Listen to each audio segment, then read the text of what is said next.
Good evening, everyone. Welcome back to Coast to Coast. I'm Ant, and I'm joined only with Jacob today. Barufi is traveling, so happy trails, I guess. I don't know. I don't know what to say, but we Yeah, hope that, happy travels to Roofy. we hope that what he's doing is awesome and a lot of fun and fantastic and wonderful for his health. Maybe he listens to this when it uploads. Who knows? But how are we doing tonight? I'm doing good, man. I'm running my laps on Russell Wilson right now. I feel absolutely great about his first week starting as the Pittsburgh Steelers starting quarterback.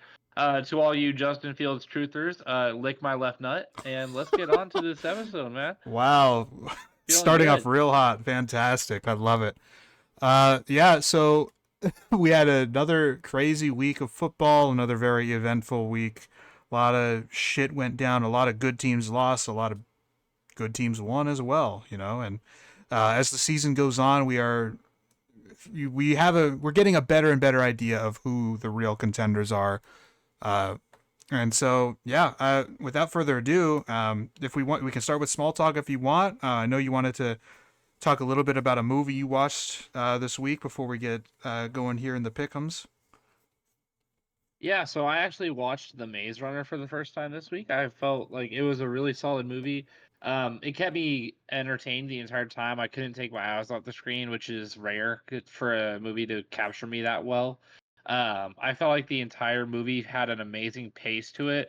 I will say this, it could have probably slowed down a little bit. I felt like it might have been a little bit rushed, but they also have multiple sequels that are coming, or not coming, that are already out, Yeah. obviously, because this movie came out a long time ago. So I'll need to go ahead and venture into those as well because I'm really interested to see where the series goes. So you haven't read the books. I have not. Okay. I've All right. heard that they are amazing. The books are pretty good. The films, each one really to me is the epitome of a 3-star film, in my opinion, 3 out of 5. Just very typical, young adult action sci-fi type, book series, movie series, like the Divergent series as well, or Hunger Games. Obviously Hunger Games has a little bit more acclaim than just 3 stars, but that's how I view the whole thing. It's entertaining enough. It's intriguing enough. There's fun stuff going on in each one. So I think if you really enjoyed the first one, you'll really enjoy the sequels. Then if you're a reader, maybe check out the books after. There's also another book called The Death Cure as well or I'm sorry, The Kill Order is the fourth book that does not have a film because it's not quite with the main line. Hmm. Yeah, I'm The glad you Kill enjoyed it. Order. Yeah, The Kill Order. That's the fourth one. Okay. Yeah. So what did you like? What held it back in your eyes whenever you say it's a Well, 3 star? Because I have it as like a 4 star, 80%. for me, there's a little too much of the melodrama aspect going on. I'm not a big fan of that kind of like generic schlock in that way.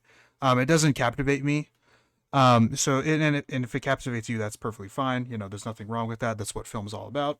But yeah, Hmm. and as far as adaptations are concerned, sometimes I don't like to do it that way because it can sometimes be a little bit uncharitable to the film adaptation. But I think a couple of things that they were missing from the adaptations I would have liked to see as well, and a better execution overall as well.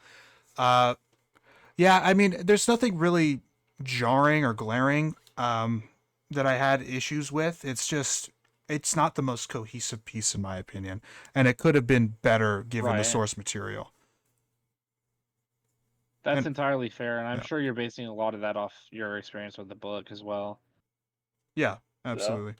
yeah. And again, maybe that's not the most fair way to go about it, but sometimes that just is it's how you react to a film. That's the emotional appeal to it, and the emotional appeal to me is that not quite executed well as an adaptation, but Yeah.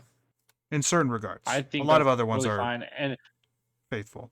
But I think that that's a perfectly fine way to compare things because at the end of the day, they are based off it. So you're gonna have that inherent comparison whenever you're looking at the two. to a yeah, to a So degree, yes, but there are other instances where the adaptation is trying to be something different. This isn't one of those cases that's trying to adapt the story in a relatively faithful manner, but there are other instances where they're trying to do something different, like The Shining, for example.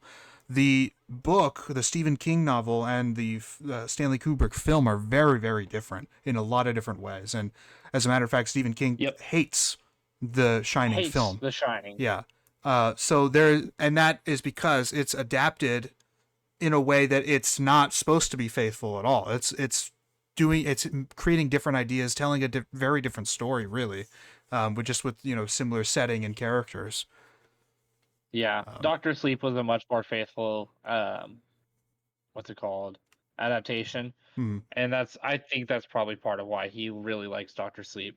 But also the director for Doctor Sleep is a very likable guy, so I'm sure he gets along with him very well as well. Yeah, Flanagan's great, and the film just is really well done as well. That was one of the surprises. You think of like a legacy sequel, Doctor Sleep. Not a lot of people know who Doctor Sleep is or what that book is, and because everyone just knows The Shining. So you get that thing going, and you have I don't know. It just there was just an air of like this is gonna bomb. This is not gonna be good. But it ended up being really surprising and a fantastic film. If you haven't seen Doctor Sleep and you have seen The Shining, check out Doctor Sleep. I think you'd really enjoy it. Really fun stuff. The extended cut Yeah. is even better. Doctor Sleep also one of the most beautifully shot horror films I've seen. Yeah, Just felt like that needed to be said. yeah. Also Cinematography has and one of the more jarring scenes in it, opening it up. oh, you think in the Uh, opening, if you're the one in the not middle, necessarily the one in the middle where with the what's the actor's name? baseball, Jacob Tremblay, I think is the actor. Yeah, that is the one that's like yeah. ooh fuck. If you can't take kids being harmed, maybe skip that scene. No, When I you say got to do maybe, it. It's definitely. horror. It's horror. You have to experience it. We are not Yeah, that trigger one. warning bullshit. Look, I'm not like prone to watching kids be harmed. Like that's not something that I hate. I actually respect the hell out of directors who have the balls to do it Hmm. because it's frowned upon in Hollywood. But that scene is hard, That dude. it is tough to watch. Absolutely. And then when they come back to it too, it like the God, it's minor spoilers here if you're listening to us with this one, but when they come back to the site and they find the body, it's like oh, it like the character gets nauseous and you begin to feel nauseous too. Like they really, yeah, just really well executed stuff, and again the Yeah. horror about it not being silly jump scare crap. It's actually Yeah, it's more horrifying like material. I know you're not one to cry during a movie, but like when I watched that live the first time, I shed a little bit of a tear. Like that was hard to watch for me. Hmm. And Yeah, it's not even great that movie. I'm not prone to cry. It just there's a lot more things that need to captivate me in order for that kind of that large of an emotional reaction to occur. Um, maybe sometimes I'll get a little glossy eyed, not because I'm bored, that type of thing. Um, but Right. rarely will I tear up or cry. Um, but hey, Did if you cry when you watched Schindler's List? uh, I don't think so. That was a teary one. It's like Hotel Rwanda for me. Um, Yeah. both of them. And then we talked about Hotel Rwanda last week, but the release of all the stress and the tension and anxiety from that film brings you to tears. Like it just does, And if it Yeah. doesn't, then that's fine. Maybe it didn't captivate you in that way, but it got me to tears. It didn't make me cry, but um, yeah, Yeah. good films. But the way my dad described it is like you go see Empire Strikes Back in the theaters, and he's not talking about everybody, but like he's just saying a scenario. Like you go see Empire Strikes Back in the theaters, you leave the theaters, everyone's talking about how great it was. It was such a great experience. Everyone is amazed by it. You go see Schindler's List and nobody is talking when they leave that theater. Yeah, exactly. Yeah, 100%. It's just so devastating and emotionally Yeah. draining. Yeah. Um, man, there hasn't really been. I don't know. I don't know if there's a really an example of a big release from a big director recently that's floored people in that same way. Maybe Oppenheimer a little bit. A lot of the experiences that I've heard Oppenheimer with was Oppenheimer scary. was, but yeah, but like that's the thing, right? Like where it really elicits that kind of like speechless, like, wow, this is the world we're in type of thing, you know? Yeah, Um, it definitely left me with a little bit of fear when I was leaving the theater. I didn't talk when I left Oppenheimer, mhm. but I don't think it was the same type of I'm not gonna talk right now. It was more Oh, so sure. just a fuck, dude. Right. Yeah. But cool Um, stuff. I'm trying to Very think cool. of anything else. Yeah, I don't really have anything that would be anything like that. Hacksaw Ridge, obviously you feel emotions, but nothing like that. Hmm. Another great war movie. Yeah. Um, Battle of Midway was great, but that one, oh, sorry, I just got on a tangent about war movies. I keep going. Hey, Yeah, Midway was great. I thought the acting in that movie was fucking hilarious. Also just is had that some really good the scenes. 2018 right Midway film with I think it was 2019. oh, who's in that one? But I know which one you're talking about. It's kind of silly, but I enjoyed my time with that one. Yeah, it has Ed 2019. Skrein, Patrick Wilson, Woody Harrelson. Yeah, yeah. Yeah, that wasn't too Yeah, bad. I liked that movie. I'd probably give that a 6.5. I think if you look on my letterbox, it might be a 6 out or 3 stars. Let's look. Midway. If I even have it logged, it's been I haven't seen it since it came out. Roland Emmerich as well. Direct. Oh, 7. Okay, 3.5 stars. All right. I think it's one where you have to like if you because you don't remember much from it. It's not like a memorable movie, but like if you went back and watched, you'd be like, yeah, that was fun. Yeah, and the thing to keep in mind with Midway is I don't even know if I would really recommend it at all, but it's just like go into it. Don't expect a lot of heavy weight of war type of thing. It's meant to be more. I don't know. It is Roland Emmerich, so Roland Emmerich is the king. I guess you can call him a king of disaster films. So it kind of has a very similar feel in certain regards to like an Independence Day or dare I say Geostorm. God, that fucking horrible movie. Uh, you know what I mean? Like, don't expect some gritty, accurate retelling of the story of Midway. But Yeah, it's not like a Hacksaw Ridge. It's more so a Top Gun Maverick, but like realistic event. sure, Yeah, I don't yeah, know. Good movie though. there is a war film coming out this year soon. Well, it's kind of already. It's been in the film festival, doing the rounds there and stuff. It's called The Brutalist. It's not really like a boots on the ground soldiers, I don't think, but it takes place during World War II. I'm hoping that it'll release somewhere in my area so I can go check it out. It's a 3 hour epic apparently. It should be getting awards Mhm. buzz, so I'm hoping that I can.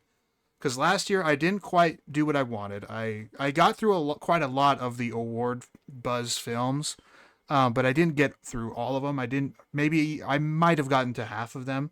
I really want to try to get to like 75% of them this year, so I can be really locked in for the for the Oscars and stuff. Right. And then Uh, you can just get pissed off at everything that happens in the yeah, well, Oscar. yes, probably because I don't expect Dune 2 to win anything at this point, even though it should. It's already being it's already being blocked out of, Forgotten. of score. I don't know if you saw this, but the score for Dune 2 is not being considered for awards because it has themes from the first film in it. Keep in mind, 75-80% of it is all original material. It's all new music, okay? But that's beside the point. This is such an arbitrary bullshit rule because John Williams, acclaimed composer of Star Wars, Jurassic Park, Indiana Jones, so many things, right? He was Right. nominated just last year for Indiana Jones and the Dial of Destiny. Are Which you was telling me hated. that's are but that's beside the point, right? Because it's just about the score. But Are you telling me that that is an original score and they didn't use themes from the previous Indiana Jones films? That's ridiculous. That's bullshit. You are lying through your teeth if you're going to tell me that, right? So why is he Right. nominated last year? And no disrespect to John, I love John Williams. You know, the Dial of Destiny score was whatever, but what are we playing this game for? This is so arbitrary and stupid. And John Williams, I think, was also nominated for the 3 sequel Star Wars films. It's like, are we really trying to suggest that no other themes from the previous films were appeared in the The sequels? only good ones, the only good ones from the sequels were also reused. I just yeah, exactly. I don't I understand. couldn't. I don't understand why this score in particular is not being considered when it's doing the exact same shit that other nominations have done in the past as well. And it's a fantastic score. It's probably my score of the year. I mean, I have listened to that on repeat. Not not currently, but in the weeks after seeing it the first time. I saw that movie 6 times in the theater. After seeing it the first time initially, I was listening to the score on my own for weeks because it's just that good. Like it's just an unbelievable score, and now it's not going to be considered. It's fucking ridiculous. I hate it so much. Yeah, I think that's absolutely retarded. Especially like I didn't even realize that John Williams was re-nominated for the fucking sequel series because there's only one goddamn song from that entire trilogy that I can even fucking recommend, and that's Ray's theme. I think Ray has a pretty solid theme. Kylo's is so fucking mediocre in comparison to everything that came before it that it's just not worth listening to. I that's blasphemy, dude. Yeah, I I I can't believe it. I pretty much everyone on film Twitter is also in an outrage, which is a good thing. That's not to say that anything's going to change. You know, the Academy's going to do what the Academy's going to do, but really, really unfortunate that I'm that's not going to be getting the respect it deserves. And it looks like Dune 2, because it was an early release, because it was a sci-fi film, and because there's a lot of other awards. You know, this is award season that we're in now. Just after Halloween, there are a lot of other films that are coming out that are going to be vying for those spots. I'm But looking through your letterbox right now, like what you've done recently or like throughout the year. mhm. And you gave Pineapple Express a 3.5. Hey, look, I that is you just turn your brain off and you just watch it and you laugh and chuckle and that's enough, you Look, know. I thought it was funny, but I actually hated it. Like in like storyline wise, it was so insufferable. I only can give it two That's totally stars. fair. And look, my ratings, keep in mind, are arbitrary. I have Benchwarmers at a 4 star because I just have so much fun with That's a it. 5-star movie, dude. Yes, but it is a shit movie. Like there's no two ways There's about it. no But but there's no way that you have fucking Pineapple Express above Talladega Nights, brother. dude, I went and rewatched Talladega Nights, and maybe when I rewatch fucking Pineapple Express, maybe I will hate it as well. But I rewatched Talladega Nights. I don't know how long ago this was, but maybe like 8 or 9 months ago, earlier in the year, and it does not age well, dude. I did not enjoy it really. Like there were a couple jokes that worked and landed, and I liked Will Ferrell. But man, But you hate John C. Riley. it was kind of a it was kind of a it was kind of rough to get through all the way. A lot of the jokes just do not age well at all now. Um, so See, I would even that's my rate a defense movie for like it. Rampage. I would rate Rampage above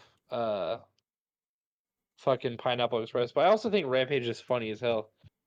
It is Um, funny for the disaster it is, but and okay, when it but first released, I didn't mind it that much. You know, a lot of people were shitting on it when it first released. I'm like, oh, this is a cute little silly gorilla movie, but yeah, based on a 1980s like arcade machine video game, but right. uh Um, sorry, real quick, because you have Step Brothers at 3 stars as well, and this is the last time I'm gonna fucking bother you. Have you rewatched Step Brothers before? that was my rewatch rating. Yeah, that was my first Okay. log on Letterbox because I have only logged stuff in like from that I've watched from like the last 5 years. And that was my Uh, rewatch score. It's kind of the same thing. Like there are really good bits in there. I think I think there are a lot of really funny stuff going on, but there are just other moments that really fall flat for me, and it doesn't work quite well as a cohesive piece. I understand it's a lot of people's favorite comedies of all time, and all power to you. You know, I found it generally Yeah. funny as well. And again, 3 stars is a positive rating for me.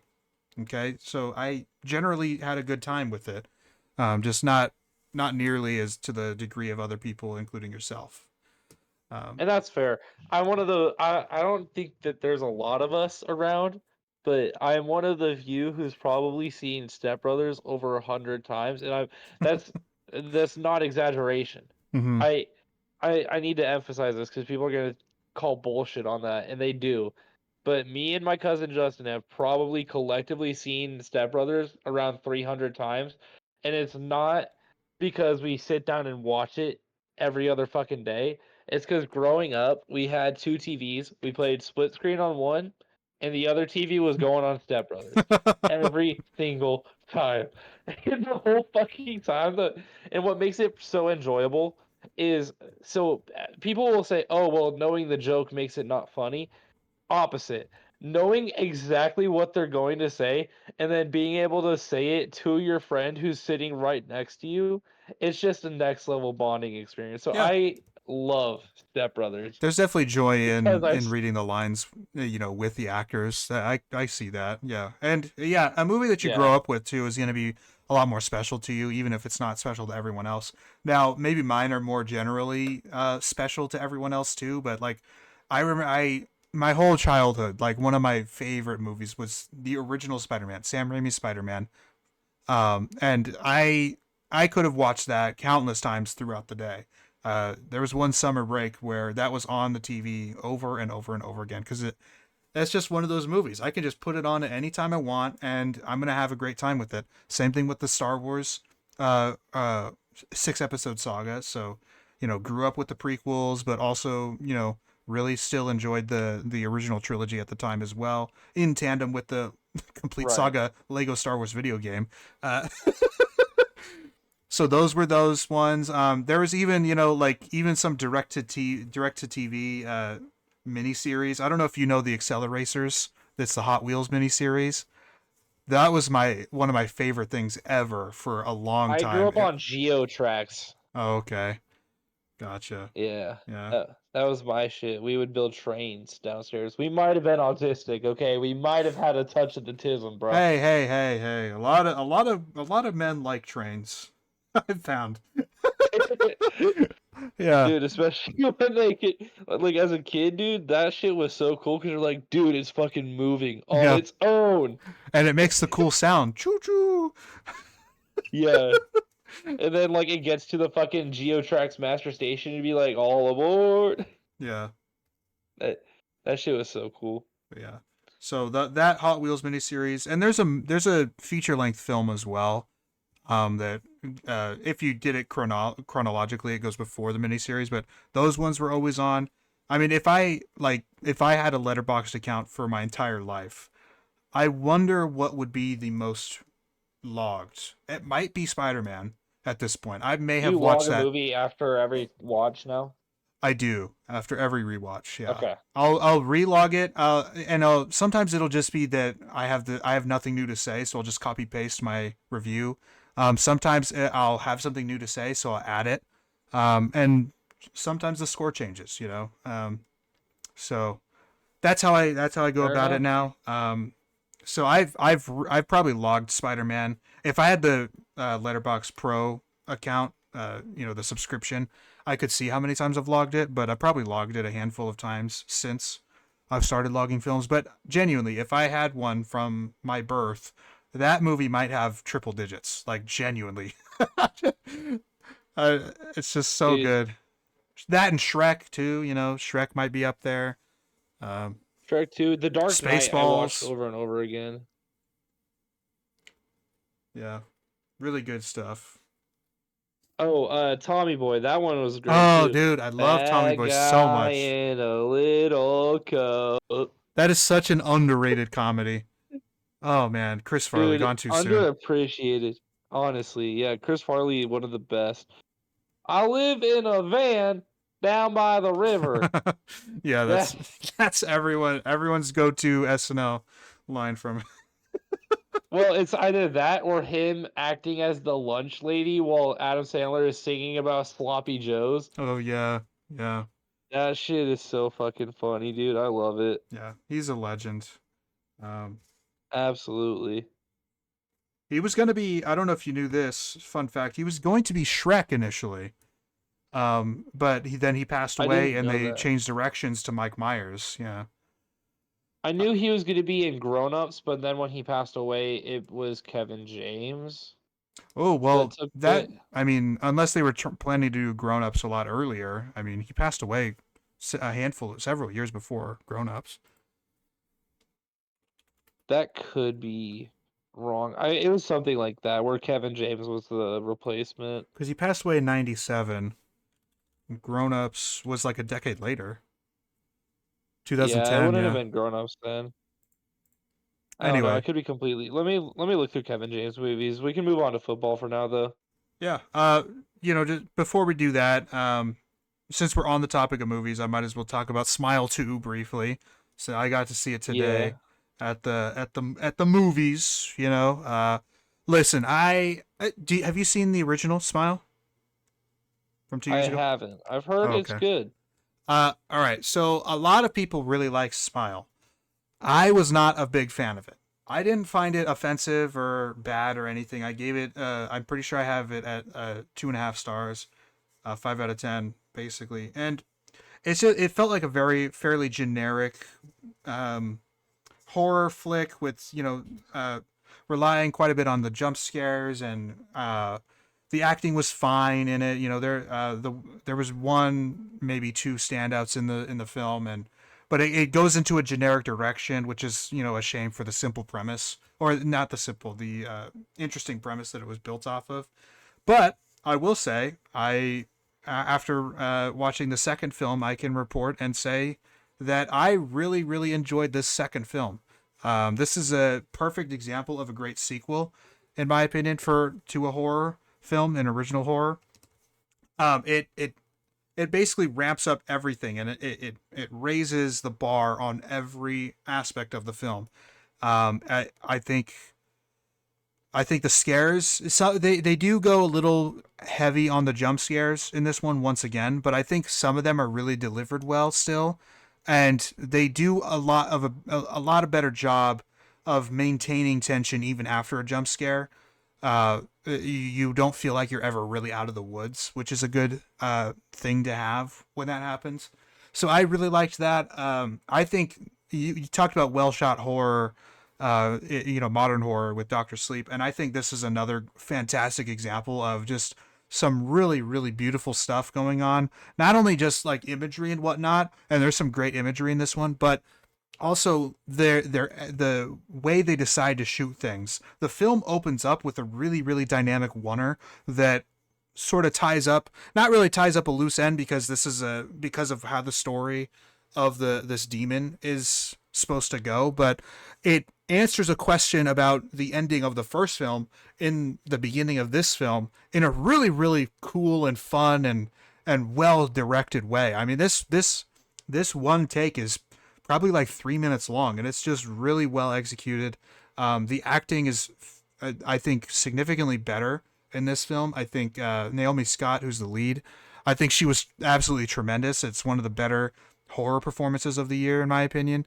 Uh, Mhm. yeah, I mean, look, I had a really good time with it. I haven't logged it yet because I want to write a longer review for it, but probably right now Right. sitting at a high 70s rating.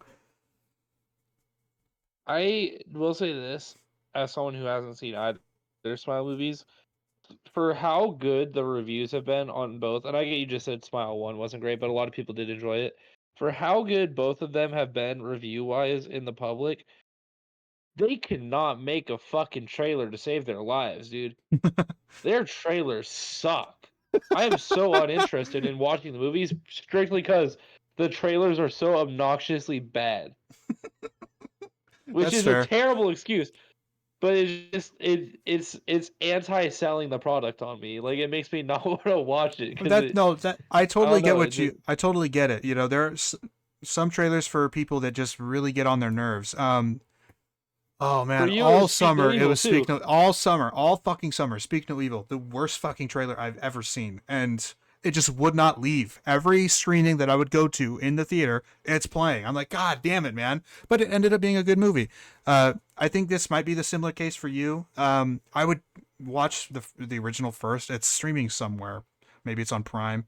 Uh, and maybe you'll enjoy the original more than I did. And again, it's not a bad movie by any means. I just didn't resonate with it nearly as much as other people. Speak No Evil. Smile. Smile, yeah. Uh, And that's Paramount perfectly Paramount fine. I Plus and think that Hulu. it's always good. I think it's always good to acknowledge that most or different people can enjoy different things. Yep. Although I will say this, if they enjoy something that you don't enjoy, they're probably wrong in enjoying it. Exactly. See, now you're getting it. Yeah. Fantastic. But I want to get into football because there's something I need to bitch about real quick. Sure. Let's move And on. it, Go ahead. and it has to do with the Packers. Now, me mentioning that, does that give it away for you? Um, you have something to bitch about with the Packers specifically. Let me think on that for a Yes. second. Uh, And it's not the Packers' fault. It's not the Packers' fault. okay. I suppose I don't then. Yeah. Go ahead. Shoot. I can't fucking stand that Robert Saleh said, I'm not gonna join any teams for the rest of the season, and then a week later is immediately working with the Packers. Is that the case? I didn't know that. And, and it's not as like an actual like specific coaching role, but he is with the Packers in a part-time role as a defensive guidance to their defensive coordinator, the Boston College former head coach, I did which not is know that. so fucking absurd to me that you're gonna go and outright deny that you will ever help a team for this season and just focus on next year and preparing for the next season, and then immediately go and help another team out. Well, to be fair to him, That irks me. I get that. To be fair to him, though, I don't think he ever said that he wasn't going to be involved in football. I just don't think he was going to replace someone, if that makes sense. You know, like take another coordinator's job in that way. I think that's kind of what he meant. But that's just being charitable to him. That could very well not be the case. And that's entirely fair. I could just be bitching for no reason. That I In did other not know news that though. today, Devin White signs with the Texans. Huh? I did not know that though about him. Uh, Yeah. It's because of his relationship with Matt LaFleur.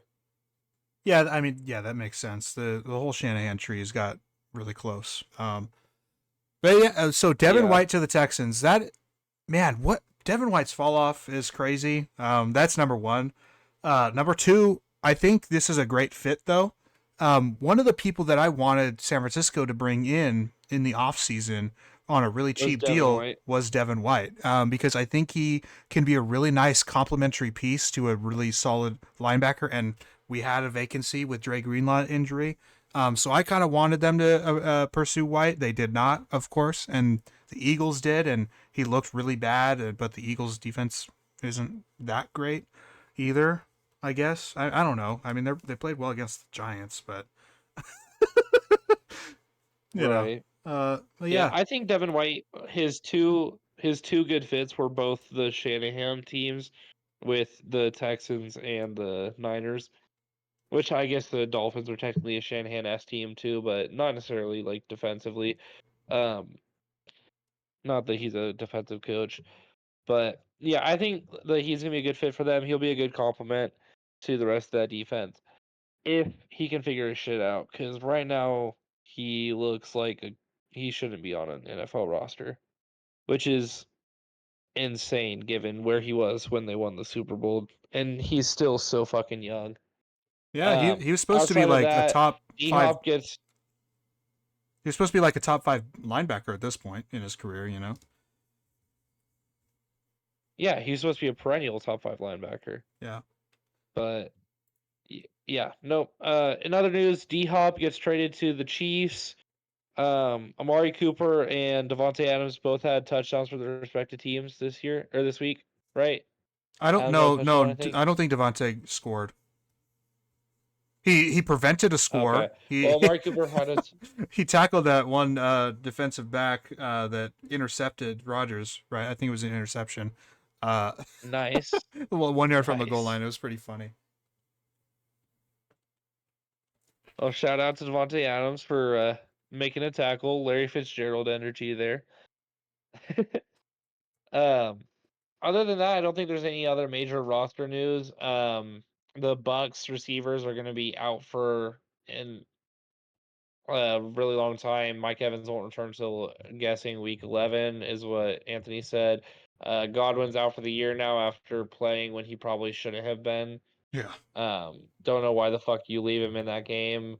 It's just straight coaching malpractice, and it honestly, it's a big like it's one of those things where it's like, oh, the player got injured, but this is a big knock on Todd Bowles because I'm already on a short leash with him. I get he's had a successful record with the team, but at the end of the day, he's not a Super Bowl winning head coach, and that's what I need you to be when you have a talented roster. So he's on a short leash with me. If they don't make playoffs, I'd fire him. And I get that's going to be unfair, and people are going to be like, "Oh, it's because he's a black coach." It's not. It's because he's a defensive coach. I'm prejudiced, just not against race. Um, I don't think people are going to immediately suggest that because that you're racist because you think you should be fired. That was really funny thing to say, I think, but dude, they definitely would be. not They'd you. be like, he Some has a people. winning record. He's been. Keep going. Go ahead. People would be like, he has a winning record. He went to the playoffs twice and did it without Tom Brady. So who's the bad coach now? Well, it doesn't fucking matter if he doesn't win a ring, okay? That you're an NFL team. I don't care what fucking franchise you are. High standards. You have to be capable of winning a Super Bowl. And this is a guy who has hit his peak, and that peak is a divisional round loss to the Lions. All right, fair is fair. Yeah. Listen, I might agree. It depends on how the rest of the season goes, obviously. But that is obviously a terrible decision as well to keep your starters in. Any starter in general. That game's out of reach. I mean, it was 41-18 before you tacked on 2 garbage time touchdowns in the last 3 minutes of the game. There's just no reason for that to be the case at all. So, really unfortunate for Godwin. He was having a fantastic season, really looking like reinserting himself into the top 10 discussion. He was that kind of receiver with Winston early in his career, then with Brady. He got a lot more love, but the past couple of years, it's felt like he's taken a bit of a back seat. Hasn't been quite as good, hasn't been quite as healthy. But this year, he was playing really, really well. I don't know if that's like with the Canales absence, it opens up the slot a little bit more. I'm not sure, but yeah, it's really unfortunate for him. This is a contract year too, so that sucks. But It was a yeah, contract year for him? I'm pretty sure he's a free agent. Yeah, I thought he got paid. Fuck. I don't know. Let's look. Chris Godwin contract.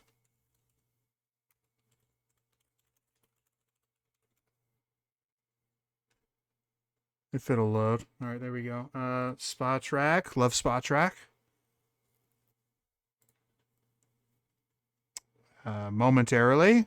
Um, you want to talk about DeAndre Hopkins while I get this up? Yeah, so DeAndre Hopkins is traded to the Chiefs with a conditional fifth round pick. That fifth round pick becomes a fourth round pick as long as DeAndre Hopkins plays 60% of the snaps and if the Chiefs win, or not win, but make it to the Super Bowl. We live in a world where it is a condition where if the Chiefs win or make it to the Super Bowl, that they give up more picks. That is the lofty expectations of the Chiefs. Congrats, everybody. That's what you guys should be expecting of your team as well. It's almost like there's one goal in NFL, and it's to win the Super Bowl. Chiefs have that figured out. Nobody else seems to have it figured out. Um, D Hop is going to be a good addition for them. He fits the rest of their receivers for when they get Hollywood back. If they do at this point, I don't fucking know what's going on with his ankle. I Um, think he's done for the year. Rashi Rice, he's out for the year, so him and Brown are both out I for the think year. I don't think Brown is going to play at least in the regular season. Right. I'm saying mostly for playoffs. We all know the Chiefs are fucking making playoffs, unfortunately.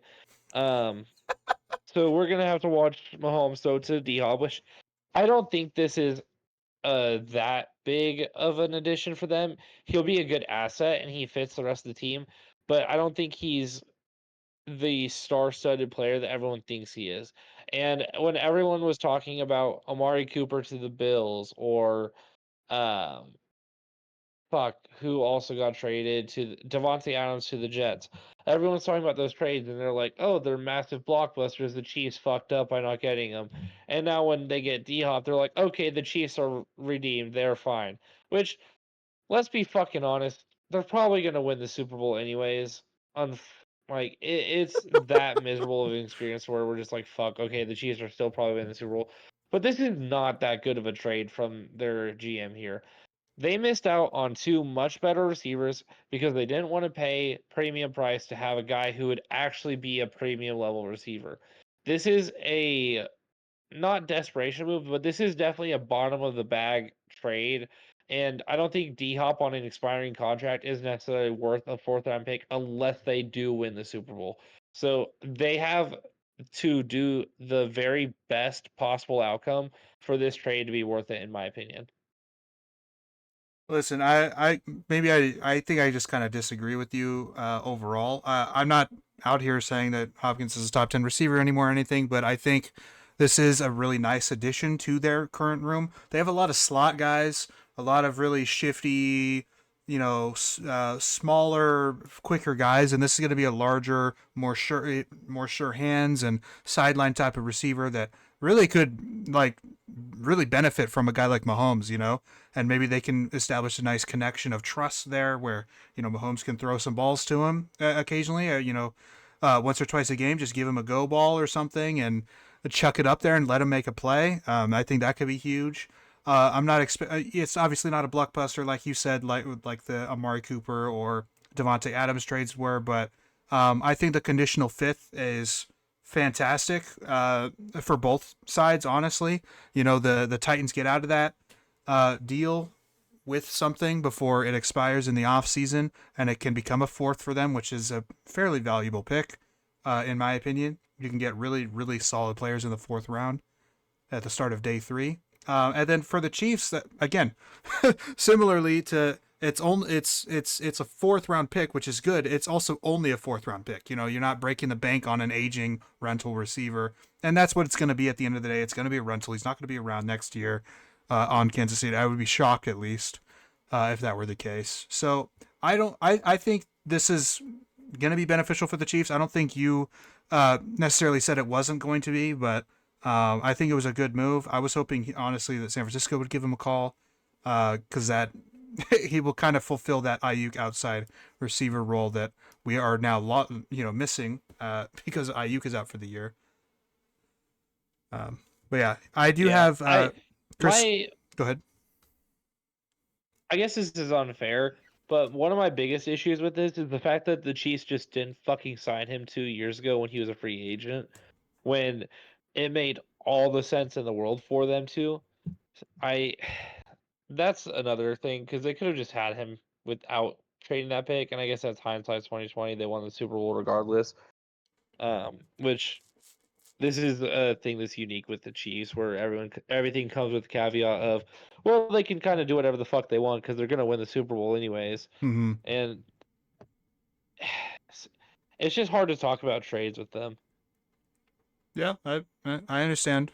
Um, yeah, yeah, it's tough to talk anything really because it feels that way, and it's for a different reason this year.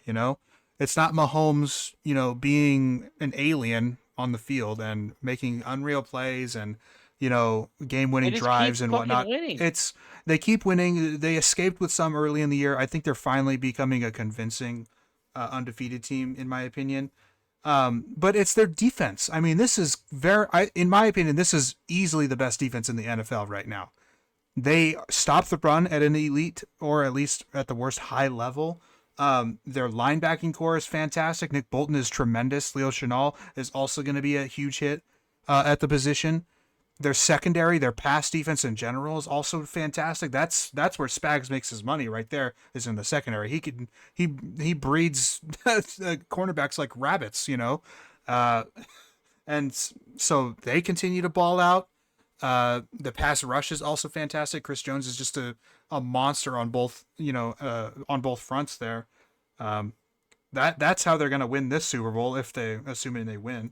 You know, this is also the golden opportunity for other teams in the Right. AFC, like Baltimore, like Buffalo, to actually, like Houston as well, to actually, like, this is your chance right now. This is going to be the best chance you ever have, probably ever, with Mahomes in Kansas City to win a Super Bowl. If you can't do it this year, man, tough road ahead, you know. Um, but anyway, I've got the Godwin Right. contract. And Just to close this this little storyline up real quick. He is a free agent in 2025. They have like a void year that they instilled upon it, so he will be unrestricted free agent in 2025. Again, a shame for him, because the at the rate that he was playing right now, he could have made quite a nice bag for him. But I think he'll still be a valuable asset to a certain team if he doesn't return to Tampa Bay. I think I'll probably get in the range of like 4 to 3 years for 20 million each year, Possibly. somewhere around there. All right. Um, on top of that, though, real quick, because this is the last thing I want to say. Anyone who was talking about how, and I get this, I've bashed the Chiefs for a few of these moves here, or been lower on them the most. But I, from the start of the L'Jarius Sneed trade, said that whatever the Chiefs get for him is going to be too much. And anyone who was talking about how the Titans fleeced the Chiefs and how he should have gone for a first round pick, no. The Chiefs were so fucking good to get what they got for him, and I think that's a massive win for them because they clearly did not need L'Jarius Sneed. L'Jarius Sneed needed the Chiefs. Those that was very clear from the get go, and a lot of NFL teams did not seem to realize that. But Sneed was not it; it was Spags. Yeah, it's tough to go against the philosophy of Spagnolo. I mean, he's the best. Really, he is. It was unbelievable the stuff that the stuff that he was dialing up against San Francisco last week. Now that I finally got like a full game where I was totally in on it, it was unreal stuff. I mean, truly on every front. Um, yeah. Yeah. Into the recap real quick. Yes. That is All right. right. So, Nathaniel Hackett, he was fired just right. Darren Mayo, it's been too fucking long. I've seen enough. What a great way to start our week 7 recap. Real quick, before we talk any further, I just wanted to say that this recap is brought to you by the panic button. We're going to be answering what teams' seasons are over at this point using the panic button. All right. That's going to be our game. Yeah. Anyway, okay. Sounds good. Yeah. Back Both these to. teams, their seasons are over. They hit the panic button long times ago. Mm, Um, actually, in all actuality, the Patriots fans hit the panic button when Jared Mayo was announced as the head coach in February. So that's unfortunate for them. They've had to live in misery for a couple years now.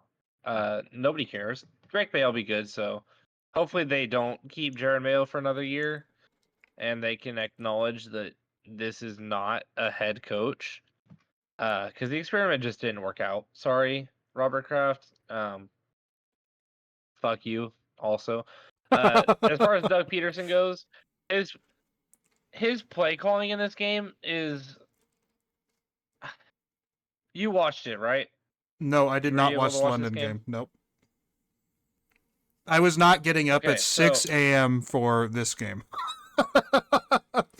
No okay, shot. yeah, sorry, West Coast time. This was right around when I woke up. Gotcha. Um, the Jags had a solid lead, like they got a 13-point lead, and then they literally ran the ball 16 times in a row. which I get it. Like, you're running the ball well, but you just ran the ball 14 times in a row, and it's 4th and 1, and you fucking run the ball again in field goal range, where the field goal makes it a three possession game. You don't kick the field goal to make it a three possession game, and you do the same thing you've done for the last 14 plays. Wow. What are you doing here? What That's the fucking fuck is crazy. Doug Peterson doing? I don't understand You're actively anyone. trying to lose that game. Yeah. I don't understand anyone on that coaching staff. And it wasn't like a QB sneak, it wasn't a run up the middle, it was an outside zone. How many times do I have to tell you, old man? Outside zone doesn't work on 4th and 1.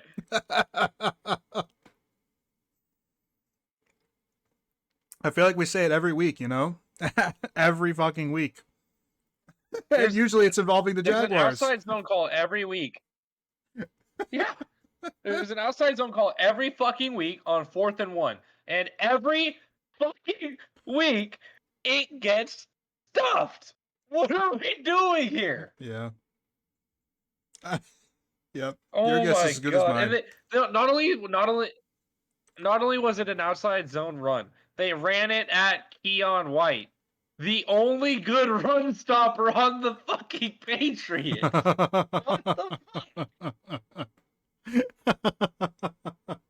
the That's hilarious. I love that so much. it, Gotta love it. You gotta love the the NFL Jags deserve to sometimes. lose a game where they Yeah, the Jags deserve to lose a game where they won by fucking 16. That's the fucking world we live in. That Fantastic. being said, the Patriots didn't do anything to win this game either. Drake May ran down the field for the first drive of the game, like had a really methodical, amazing touchdown drive, and then they didn't have a script for the rest of the game. It actually reminded me a lot of Matt LaFleur in the playoffs. Um, but yeah, these two teams suck. Both of them need to fire their coaches. The Jags have now won another game, and it was undeserved. They're going to get their asses kicked this week. Yeah, you would think so, right? Uh, Colts win at home against Skylar Thompson led Dolphins. Does anybody care about this game at all? I feel like the Because Colts again. It feels like every time with Richardson, they try to lose. They just try to lose the game. It's just so bizarre. He really does. He stinks. You know. It's kind of painful to watch if you're a Colts fan. I would imagine. Does that mean it'll get better? it's painful to You watch know. even if you aren't a Colts fan. Yeah, yeah. It could get better though. You know, we never know. There's a lot of room to grow with a physical specimen like Anthony Richardson. Um, this kind of feels like the closest to like a Josh Allen, Cam Newton that we've had in recent years. So if you can get it to work, it will turn out fantastically for you. But if you can't get it to work, then it's time to change directions quickly. But hey, you got to win. Congrats. The Dolphins have Tua now, so good for them. They can actually move the ball. Yeah, I still think they're losing this upcoming week. Regardless, Bills had an entertaining game against the Titans. Even though it's a blowout, I thought this game was fun to watch. Even like just seeing Amari Cooper get to mesh with this team pretty well for only having been there for a week. Josh Allen continued to look good. My roommate's a fucking hater, talking about how Josh Allen hasn't been good this year at all. He's been like Oh, mediocre this is his because he's best not season putting up ever. three. Because he, huh? This is his best season to date. Yeah, I was like, yeah, Josh Allen's in the MVP conversation. He's like, what has he done to be in the MVP conversation? He has like 2 good games. I was like, 2 good games? He's like, yeah, in the Dolphins game, he wasn't that good. Dog, they were winning by 30 and running the ball. What do you want him to do? Yeah, that He's is like, hater he energy. doesn't get credit for them running the ball. Like, what? He doesn't turn the ball over anymore. He doesn't throw for 500 yards in a game because he doesn't turn the ball over. He's not airing it out all the fucking time. They're actually playing smart football and trying to play with a lead. But that means he's not good now. Okay. Like, really? Really? Is that what we're gonna do here? Fuck. In a way, it's Josh kind of Allen looked great. Bills look great. in a way Titans, this is you gotta push the panic button on Brian Callahan, dude. on your quarterback. That's the issue. Well, Now, yeah, that's also true, but they've been pushed the button on that guy. yeah, and to be fair, Levis did not play in this game. It was Mason Rudolph, and honestly, Mason Rudolph tried his best to do a Will Levis impression. I don't know if you saw the play early in the game on that. I think it was a screen, or maybe it was just a swing route into the flat, but it almost threw it directly into the defensive lineman's hands, and maybe it goes for 6. I don't know, but it was really funny looking. Yeah, I didn't see that, unfortunately. But moving on to another great game, and I say great game not because this was fun to watch, but we got to witness Deshaun Watson finally come to an end. I was so elated to see this fucking piece of shit who should never have been able to play football again have some level of comeuppance, albeit not enough to punish his actions.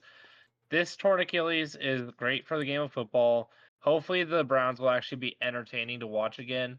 I think it's really weird that Kevin Stefanski relieved his play calling duties after getting to start Jameis Winston. You would think that he would want to continue to coach now that he has a quarterback who he can at least call some plays with. But I mean, I'm pushing the panic button if I'm the Bengals here. How are you only beating this team by 7 points? I get DTR is a new threat to look out for, but you got to put up more than 21 on this defense, dude. It hasn't been good all year. Their O line has been fucking abysmal, and you're not getting pressure on them at all. You're letting their quarterback kind of do what they want, and they're not that good of a quarterback. This whole Bengals team is just an underperforming mess. Yeah, and I think a lot of it comes down to coaching, which we've said throughout the season so far. Zach Taylor, really on the hot seat. Your seat's on fire, perhaps. You're lucky to get a win. Not lucky, they did outplay Cleveland, but you're happy to get a win this week. You have a tough matchup against the Eagles next week and their rushing attack. So we'll see what happens there. I mean, it's a tough one, because again, you had so much ammo. Burrow was finally healthy to start the year. I know your receivers weren't great, as far as health to start the season, but this is just kind of, again, an inexcusable start. And now you're kind of seeing now this week 8 matchup against the Eagles really means a lot to this team because they didn't do their job in the first 6 weeks, Tough. Yeah, extremely winnable schedule. Arguably the easiest schedule in the league, and they are below 500.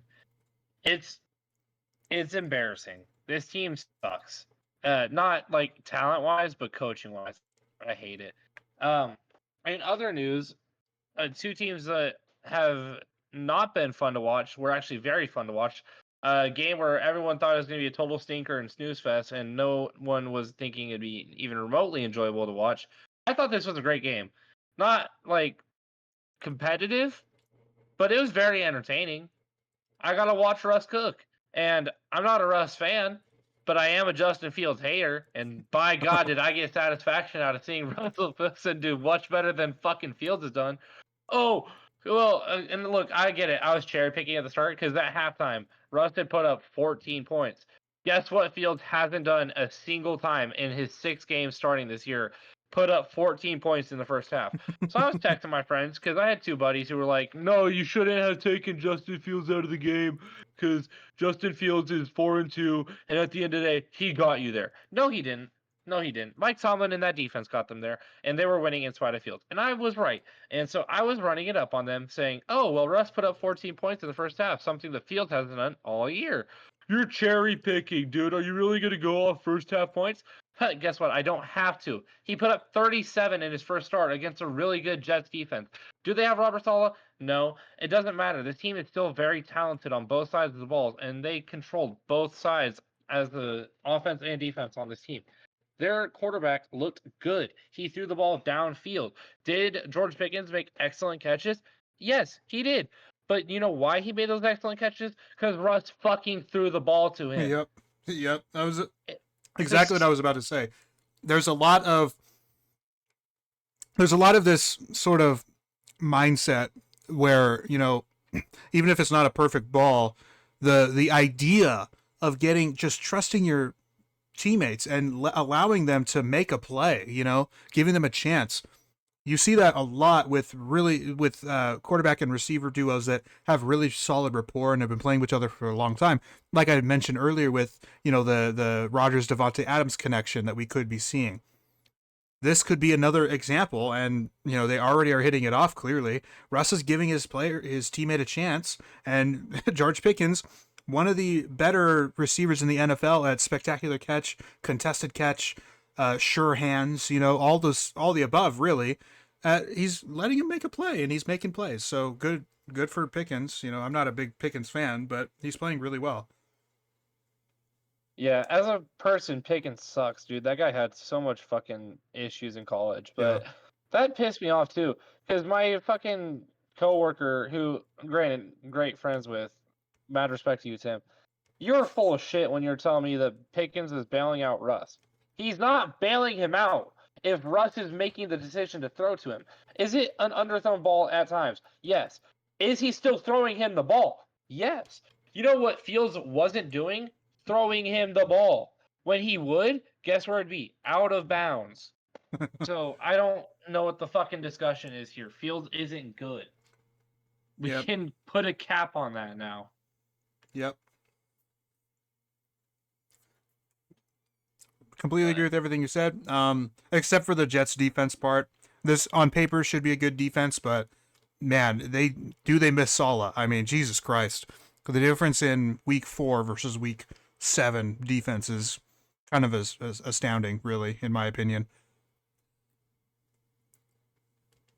yeah, I mean that's also pretty fair. And more on top of that, Sauce Gardner was out for part of the game here, but I mean you still execute against top level players. I'm sure Quentin Williams is probably like checking out mentally from this team.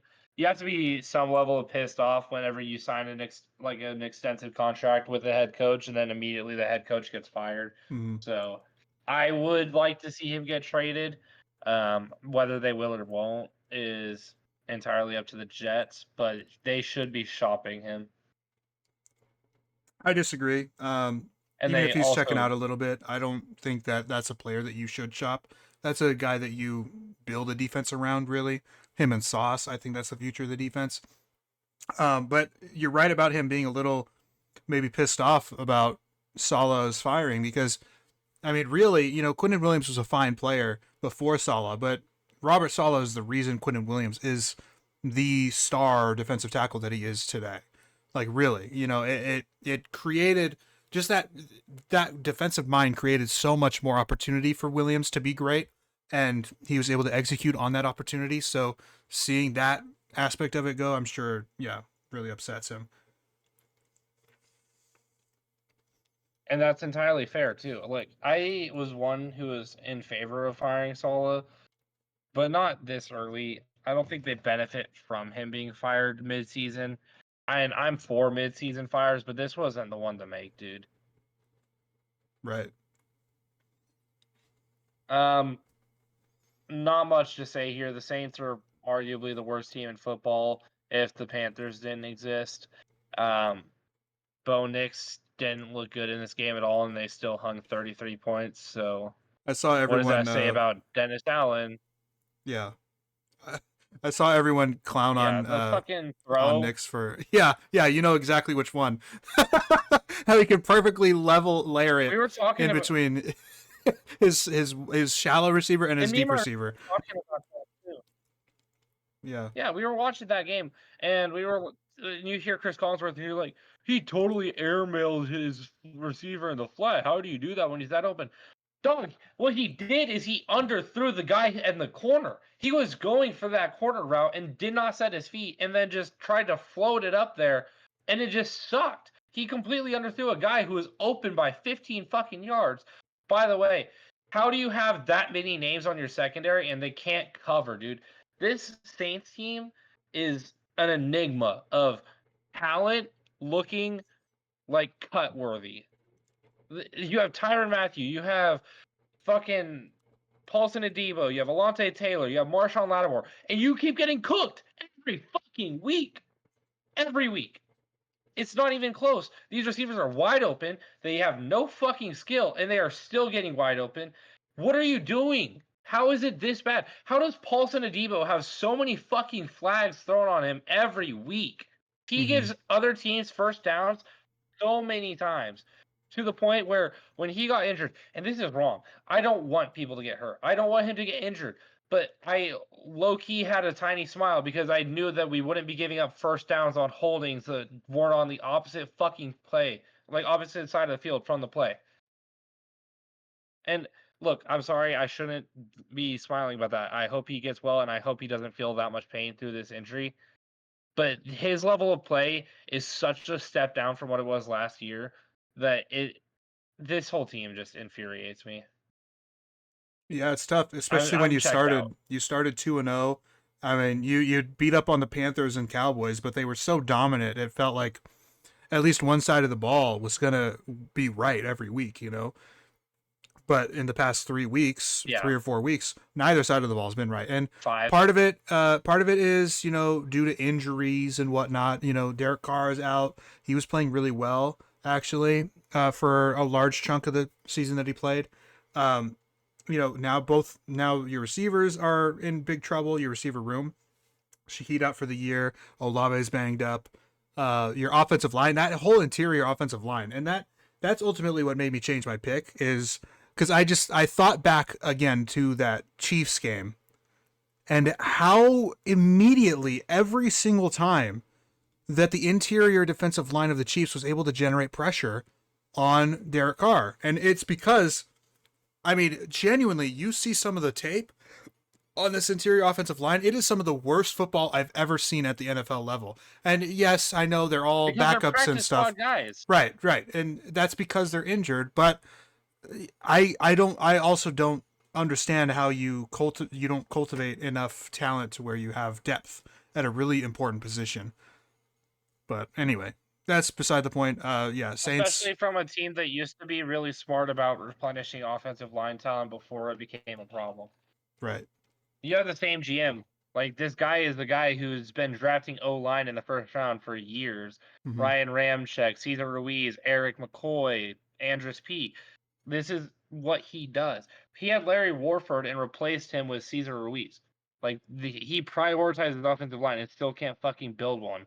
It's ridiculous. Like I said, I'm checked out on this team. I'm still gonna pick them every week because stubbornness and just loyalty. But if they take Shedeur Sanders in the draft, I'm done. That would be the last straw, huh? Yeah, no. If Shedeur Sanders starts a game for this team, I'm not a Saints fan But you anymore. realize though, with Shadur comes Dion. Dion's going to be your new head coach if that happens. You don't want that? Yeah. If that actually were ever to happen, I'm gonna do a live video of me doing a lottery where For what team I you're have yes for what team I'm gonna be a fan of moving forward, and I'm gonna give myself 5 eliminations prior to the lottery. I'm gonna be able to pick 5 teams where I'm not gonna be a fan of them, and then the rest are on the board. Wow. Well, I don't want that to happen for you, but I can't say I'm a little excited, or I'm not a little excited rather, about about the prospect of that. Yeah. That. And that can be cheap and whatever, and you guys can tell me, "Oh, you're just leaving your team," and fuck it, yeah, I am because I hate Shedeur that much. Hey, and look, The Packers beat the Texans. that's the thing as well, right? Like there's a point where Die Hard no longer becomes fashionable for people. Like if there's a product that you do not enjoy or that you think is bad, you should not consume that product, right? And so if the Saints are that bad of a product for a long enough time, it's completely fair to no longer consume that product. That's why, to some degree, I don't understand Browns fans.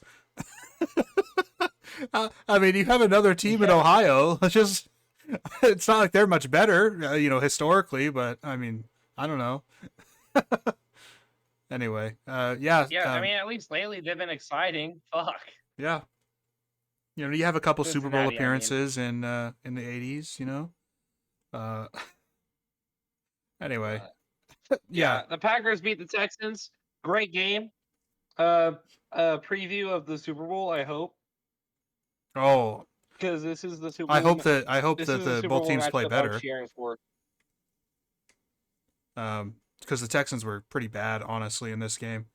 I feel like I feel Well, like they're if also they missing played Nico a lot. that is very apparent. I don't know if it's just because they don't trust Tank Dell at all, but he had nothing. He got no receptions in this game. It makes no sense to me how you lose your top piece like Nico Collins. I going into the year I said he was a top 15 receiver, and he was playing like a top 3 receiver while he was He's healthy. playing like the top receiver. Yeah. And now he's on IR, and like you can't do anything on offense really.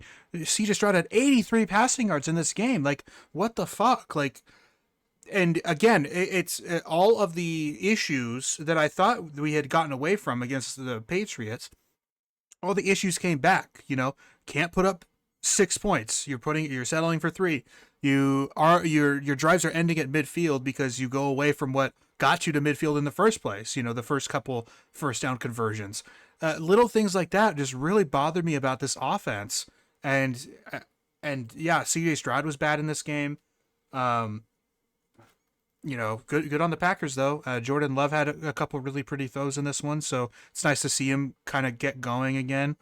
I just wish he would put together a full game of good stuff because he still has some really ugly stuff as Did you well. see the Did you see the touchdown pass that was like really fucking accurate, but it was also right through a defender's Yeah, hands? yeah. Someone Um, had attributed it to like Brett Favre esque, where you throw it so hard that it's impossible for the defense to catch, but it's perfect for your offense to catch, like that type of thing. I mean, I don't think that. I think that's a bit like lazy. Like he's probably sucking his dick a little too hard Oh there. yeah, But that's mostly to I be silly. Yeah, um, but right. But I think it was a good throw, and I think the guy because the DB who like dude, it just went through my hands. Fuck you, dude. That's sourpuss shit. It was a good throw. You didn't get it. You didn't have enough time to react to it, and that's what made it a good throw. So eat shit. You got scored on, and cry about it, and play better next week. I don't know what to tell you. The Rams take care of business at home against the Raiders. Uh, both these teams stink. They're not mhm. fun to watch, so I didn't watch this game. The Rams gave him a chance though toward the end to take the lead, and the Raiders are the Raiders, so it didn't happen. But Ruin my eliminator pick. yeah, they had a chance. They did. Then the Yeah, Chiefs. I picked the Rams in my eliminator. Mhm. All good. Yep. Fucking hell, dude. Fuck this game. Yeah, Chiefs Niners. Uh, I don't know if I've seen. I don't know if I've ever seen, and the score will tell you that. I guess it was. Man, it's really tough to say because I feel like the Chiefs did like it felt like a 10-point win for them, but at the same time it kind of didn't as well, which is weird. But I've never really seen um, a game where two of the generally speaking best teams in the entire NFL, like both of the quarterbacks who Mahomes hasn't been playing great, but Brock Purdy has been playing fantastic this year. But Mahomes is Mahomes. But both of them were just bad all game. Both of them were just really, really bad. And the defenses are the ones that told both the their story. red zone interceptions were terrible. Yeah. They had terrible red zone interceptions. Yeah. Yep. Also, also, real quick, uh, fuck the Chiefs. Big fuck the Chiefs because the bullshit of Mahomes tip tapping on the fucking sideline, and if he just got Yep. tackled, they would have thrown a flag. I can't fucking stand that Yep. shit. Lay the dude out. Don't throw the flag. Get the fuck out of bounds. I am so sick of that Yep. shit. And the sad reality is that we all know what would have happened if he was hit, even though he was still in bounds. You know what I mean? We all know the reality of what happens. This is what happens all the fucking time. And at this point, it's not a conspiracy. It's not us being, it's not me being salty about the game. Look, the Chiefs outplayed us. That plain and simple. They won. And that one play did not define it. But it is the reality of the situation that they get favorable calls. And not only that, though, they have a general air of luckiness to them as well. Plain and simple. It's okay to be lucky. It's fine. You're allowed to be lucky in the NFL. That doesn't. I'm not diminishing anything about them. I'm not diminishing anything about their coaches, anything about their players. They played a great. A lot of them played really, really well in this game, mostly on the defensive side, right? But there is an element of luckiness to them, like just some of these random plays that just always go in their favor, and defenses somehow never know what to do against them as well, and it's really bizarre, that aspect of it. And just to quick, I hate talking about Brock Purdy every week. I don't think it should be a conversation every week. I don't think it needs to be.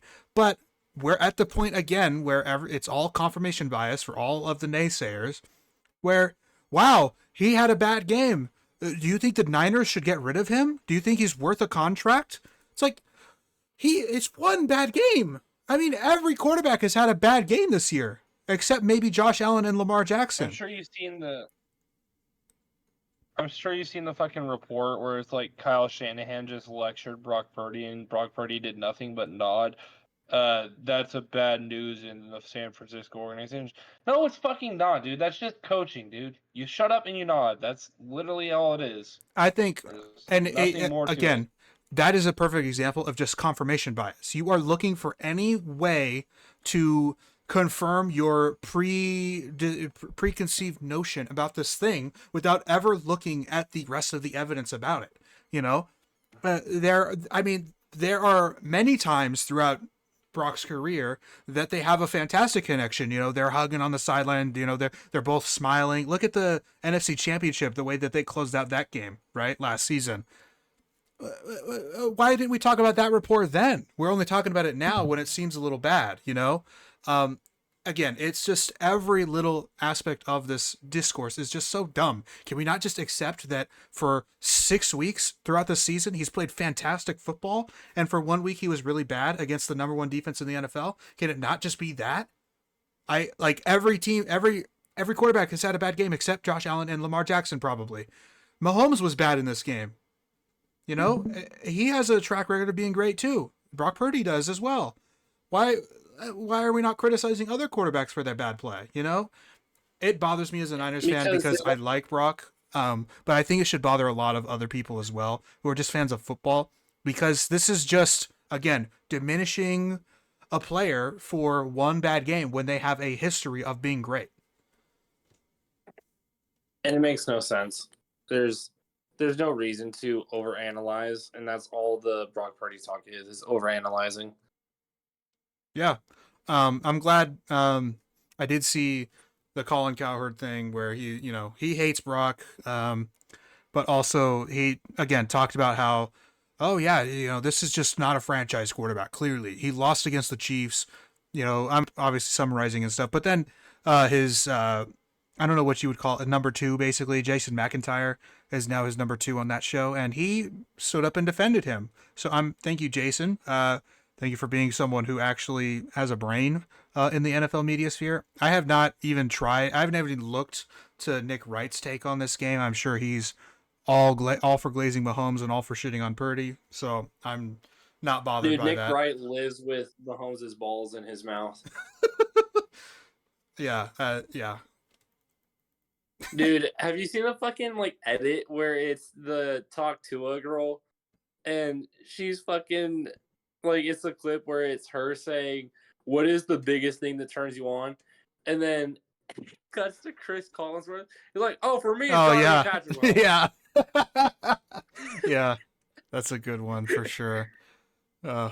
Fucking Chris Collinsworth, man. I will never forget. I will never forget when they played the Jaguars 2 years ago in the playoffs, and Mahomes threw this stupid duck. It was just a bad, he didn't grip the ball properly, and he just he threw it and it just went straight to the ground.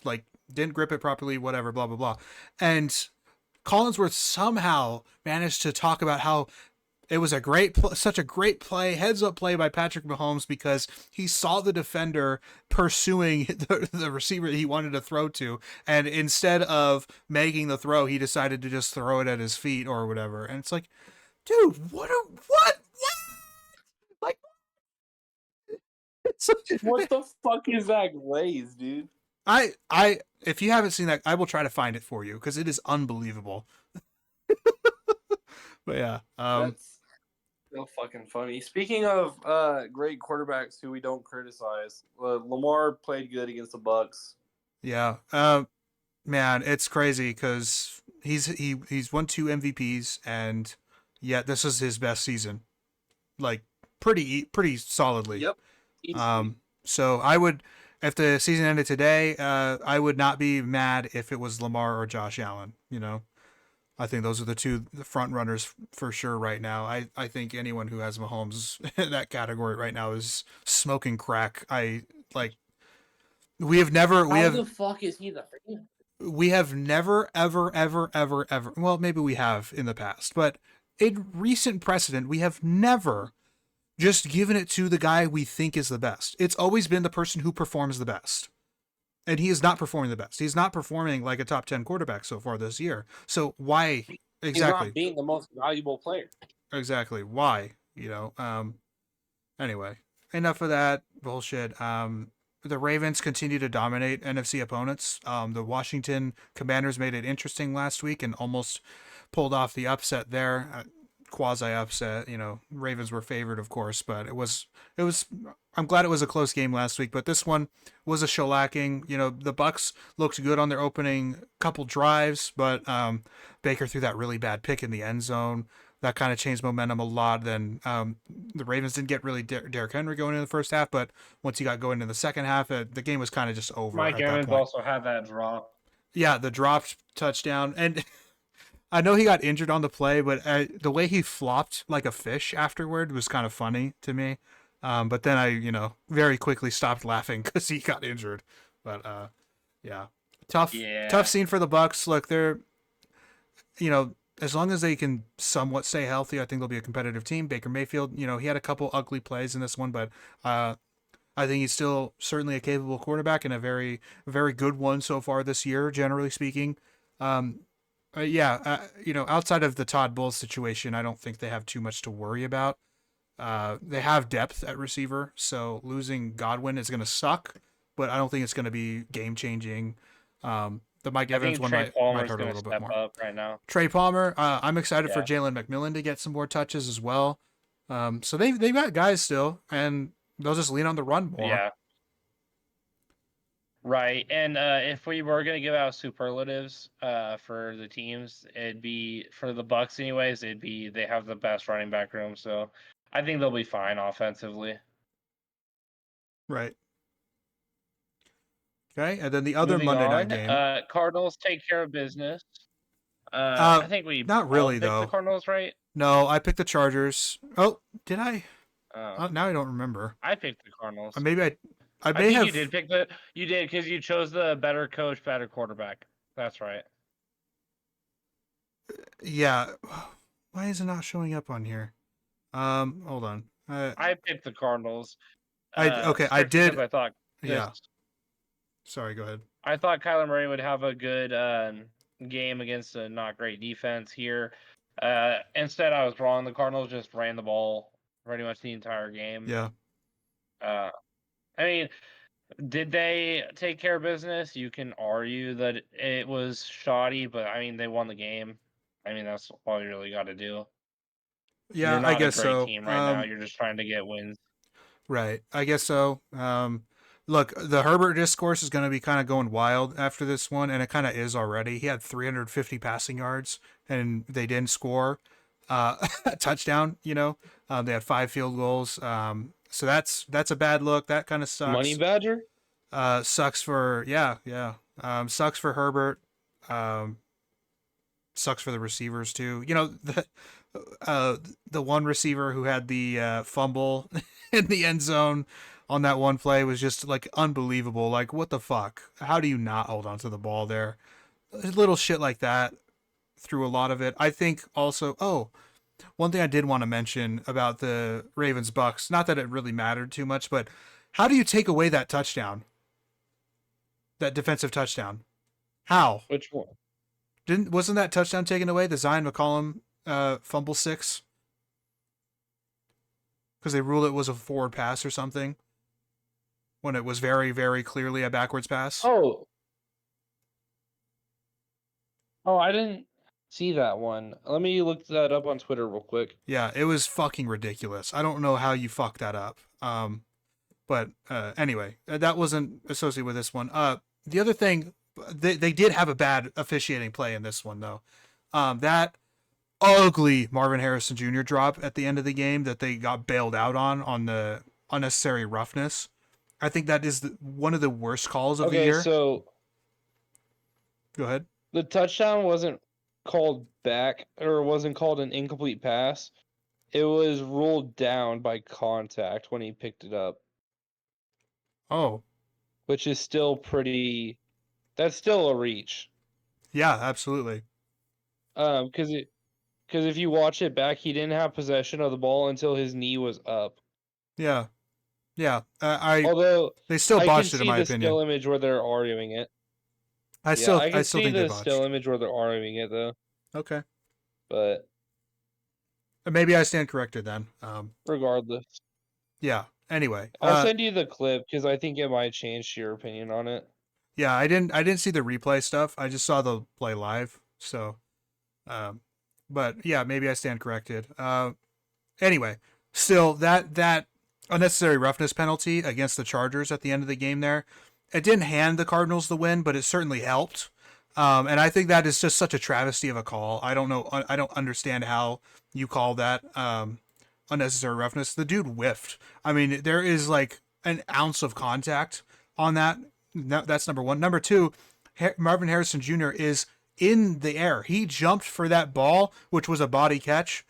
So stupid. Like, don't jump for the ball. You're Marvin Harrison Jr. You should know this. Like, this is not just some random rookie receiver. This is a perennial, like, or borderline, arguably generational for a lot of people, receiver talent. How do you do that? Like, the fundamentals are clearly lacking, and that's really, really, really bad rep from him. But that's the thing. The defender has to come up to try to defend the pass and make a play and tackle him. So of course his helmet's going to come first. He's jumping in the air too. It's just one of the worst calls of the season in my opinion. And it gave them, a free 15 yards. It reset the downs for them. They were on third down already. I think that was a huge swing in the game. And, maybe they still end up with a win if that isn't called, but it should not have gone in that fashion for sure. Yeah, there's been two things that have just been trending upward, and that's been absolutely horrible officiating and injuries. And I don't know why it's been that way over the last 3, 4 years. And people keep claiming, oh, but the refs are actually making more better calls at a percentage of this and that. At the end of the day, it is clear as day these NFL officials suck. And the Sky judge, he's not being used enough. If there's stuff that we can clearly see as fans, then it needs to be called right. I still think the worst call in the year is when they just objectively called face mask on the wrong fucking team in the Giants Cowboys game. Yeah. Like, I don't know how you blow that, but the fact that things like that are happening on prime time with the Sky Judge in effect, it's the NFL's a joke, and I think Roger Goodell needs to be taken down from his position. Yeah, I Because mean, at this point, the league is just being mismanaged. yeah, that's fair enough, I feel like every Sorry, I went sports on a league, tangent. I feel like every sports league is being mismanaged, and it's just really weird that we're in the state Except that for we're Adam in. Silver. Even still, some I of the don't think things, Adam some of the Silver's that decisions, bad. I don't think is bad either, but some of the decisions he's made, like, do we really need a play-in tournament for the playoffs? Why? Like, why are we giving teams that are the Make money. bottom half? Yeah, sure, I understand that, but for the integrity of the sport, we shouldn't be having teams in the bottom half of their conference competing for a playoff spot. I'm sorry, it just shouldn't be the case. And it makes it. I mean, as a non NBA fan, I follow the NBA, and I'll occasionally watch a game. Usually just during the playoffs. Um, I mean, I'm certainly not watching the play-in games. Like, why would I waste my time with those? Anyway. I think the in-season tournament was much worse than the play-in games. Yeah, probably. I didn't watch those either, so. Yeah, fair enough. Lions clutched the win out against the Vikings. What a fucking roller coaster this game was. Started off with the Vikings looking like they were going to dominate against one of the best teams in the league. Then the Lions came out and scored 21 unanswered, and then the Vikings started to rebuttal a little bit. But this was just such a back and forth roller coaster, really exciting, high output. Both offenses looked great in this game. The Lions are definitely missing Aiden Hutchinson, and we all knew they would, but it's very clear that this defense isn't as good without him. I think this was a great win for the Lions here. Vikings finally get out of the win column for once, but this isn't a bad look. I still think they're having high hopes going into this next week. Absolutely. I picked the Vikings because they were coming off a bye and just had a feeling about them. And they started off really hot, which looked good. But at the end of the day, it regardless of who I picked, it was going to be a close one in my opinion. And I said that at the time, and so I'm totally fine with taking the L on the pick'ems there because it was a really entertaining game. The Lions certainly deserved to win. I thought both teams kind of brought their A game offensively. 100%. You can tell that both these teams are really well coached, and I would argue that Yep. these are the second and third best coached teams in the league, only behind Kansas City. Yeah, I mean there's a conversation for sure. Alrighty. Here's why I told you so moment of the week, brought to you by Manscaped. Not actually, but Not yeah. actually sponsored. uh, Seahawks went in there and took care of business against a overrated Falcons team. I think we can say that pretty confidently now. If you were high on the Falcons this year, you can hop off that train now because the whole NFC South is mid, outside of maybe the Bucks. Um, I felt very confident about the Seahawks going into this game on the road. They did this last year against the Lions, where they just not dominated, but controlled a game against a really good team, quote unquote. And so I felt like they could do that again this year, which I have no basis to make that. That's such a bullshit argument now that I think about it. But I don't know what it was. I just felt very confident about this game. I knew Gino was going to have a good game here against the Falcons. That defense is very much so underperforming. The safety duo having been the two best safeties in the league last year, it is not even close to that level of play. Kirko Chains is overrated. The rest of the offense is poorly coached. And it's really showing here that Raheem Morris and Zach Robinson were not great hires. I don't mind the Raheem Morris hire at all still. And I'm not gonna quite hop off of the Falcons train yet. Um, I think they're still leading in the division. I think they have a chance to go up another game on the Bucks next week because they're playing each other again. Sucks They're that it's. favored, dude, and that's weird. I don't necessarily think so with all the Tampa injuries. So But it's that's in Tampa. I get it, but they're depleted and the pass defense doesn't look good. Um, yeah, I'll take the L on this one as well. The Falcons just got completely outplayed on both sides of the ball in this game. Seattle was able to create turnovers. Seattle was able to move the ball on offense. Their play calling was significantly better in this one than it has been in some recent weeks. So that's a good sign from them. They're going to be a really tough, frisky team for the rest of the season. So big win for them. Then we have the two blowouts that we don't have to talk about much, but we both took the Giants. I guess we should address Yeah. that. We both kind of had the same thing, though. It wasn't too much bound by logic, but we felt like maybe sniffing an upset. The Giants seemed to be a frisky, tough team to beat. That defensive line I was glazing all week last week. And kind of everything about this game went the exact opposite, really. But I also said that the Eagles win this game because they're getting guys like AJ Brown, Devontae Smith. They're back at full strength in a way, kind of. But ultimately, it came down to Saquon Barkley. He had a career game against his former team, revenge game, if you will. He had like a $175 on the ground. I wouldn't Um, even I wouldn't even call it a revenge game. Well, yeah, If you look at yeah, his interview about that game, he hated it, dude. he hated Which the game. that's like he hated having to play against the Giants, dude. Yeah, I understand that, but we usually say revenge game as more of a thematic fun thing than literally revenge. you know, um, Fair. but yeah, not too much else to add on that one. We ate shit, and it's okay because we knew the Eagles were better anyway.